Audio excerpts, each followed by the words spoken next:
Let's bring in ABC News political director Rick Klein for more on this. Rick, in order for Democrats to pass a federal law on abortion, they need to keep control of the House and win at least 2 more Senate seats. How tall of an order is that? Extremely tall. It's not a realistic scenario under any way that you look at this year's election. The Democrats are heavily favored to lose control of the House, according to our partners in 538 and just about every other independent analyst. And maybe the best they can hope for is a 50, maybe 51-seat Senate. In getting to 52 seats, all that would do would give you the possibility of changing the Senate rules around a filibuster, because we know at least 2 Democrats say they don't want to change them. That's not a done deal.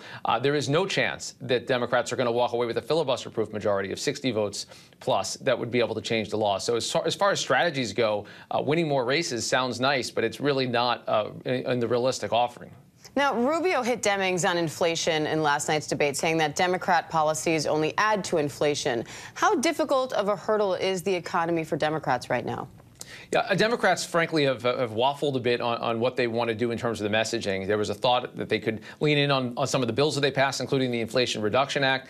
That hasn't had a measurable impact yet, so now they're saying, wait for it. We're going to continue to do it. But they also are starting to distance themselves from President Biden and the White House and say that he hasn't done enough, or that the Democrats in Washington generally haven't done enough to control inflation. So it's definitely a balancing act. I think it'll be an interesting day today with the president addressing oil prices with the Strategic Petroleum Reserve, also talking about the impact of that infrastructure law, because those are at least represent some tangible achievements that Democrats can take to voters. Now, President Biden is also set to hit the campaign trail in Pennsylvania tomorrow. What impact can he have on these races? There aren't many places where he's very welcome right now. Pennsylvania is one of those places. We're going to see him, I'm told, a few times. We'll also see him in Florida next week. But by and large, he's done very few in-person campaign events. We're starting to see some big names, including former President Obama.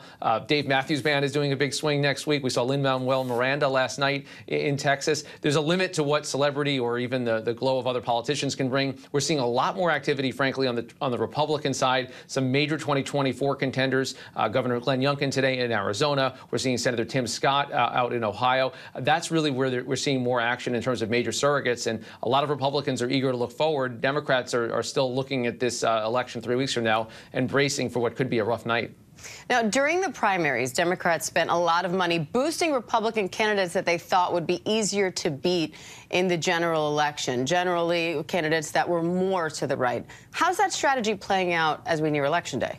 In some places, it's given them an easy ride. Take the Illinois governor's race, where the billionaire governor spent tens of millions of dollars to choose his own opponent. He's expected to cruise to re-election. But it's more problematic, in a Michigan House race, where Peter Meijer, who's one of the Republicans who voted for impeachment, that's now a real battleground, and more likely that it would have stayed in Republican hands if Peter Meijer had won his party's nomination. Instead, Democrats have to fight for it, and there's a very good chance that at least in some states you're going to see election deniers, other far-right Republicans, MAGA Republicans, who end up coming into office, at least in part, because Democrats help them.